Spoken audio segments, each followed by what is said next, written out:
IUCN IUCN की red list और इसके बारे में आज हम जानेंगे।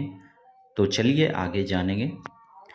आईयूसीएन की रेड लिस्ट दुनिया भर में प्रजातियों के संरक्षण की स्थिति का सबसे बड़ा सूचना स्रोत है। International Union for Conservation of nature के अनुसार 37,400 से अधिक प्रजातियों के विलुप्त होने का खतरा है। ये वे प्रजातियां हैं जिनका मूल्यांकन किया गया है, जो केवल 28% है। International Union for Conservation of Nature की red list of threats species की स्थापना 1964 में की गई थी। यह दुनिया की जैविक प्रजातियों के संरक्षण की स्थिति का सबसे बड़ा सूचना स्रोत है, जिसमें पशु, कवक और पौधे की प्रजातियों की दुनिया भर से विलुप्त होने की स्थिति की जानकारी समाहित होती है। आईयूसीएन की रेड लिस्ट विश्व की जैव विविधता की स्वास्थ्य के बारे में महत्वपूर्ण जानकारी भी रखता है। यह जैव विविधता संरक्षण और नीति परिवर्तन हेतु कार्रवाई करने के लिए एक शक्तिशाली उपकरण है। यह प्राकृतिक संसाधनों की रक्षा करने के लिए महत्वपूर्ण है, जिन्हें हमें बचाना अति आवश्यक है।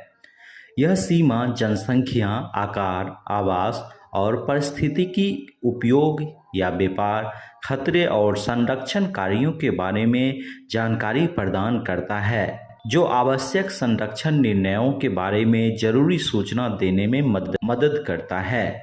हमें इसकी ज़रूरत क्यों है?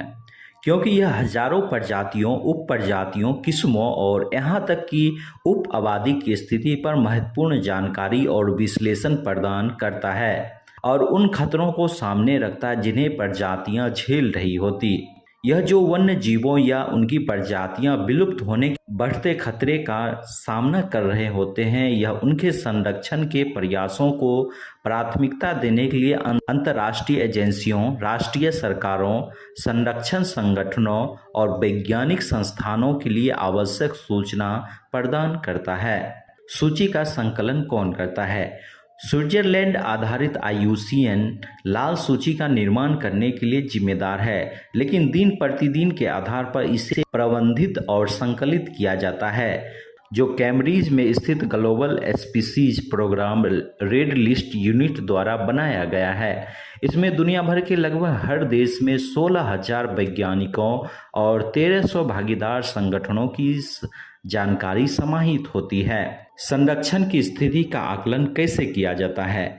वर्ल्ड लाइफ इंटरनेशनल आईयूसीएन प्रजाति उत्तरजीविता आयोग और रेड लिस्ट साझेदारी के कई अन्य सदस्यों के सुझावों के साथ संख्या और माप के आधार पर, जैसे आबादी का आकार, आबादी में गिरावट और भौगोलिक सीमा का उपयोग करके प्रत्येक प्रजाति का कड़ाई से मूल्यांकन किया जाता है।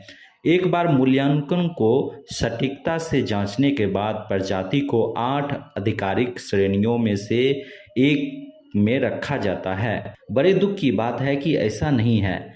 17.4 लाख प्रजातियों की खोज की गई है और उन्हें वैज्ञानिक नाम दिए गए हैं। हालांकि सही संख्या 1 करोड़ से अधिक हो सकती है।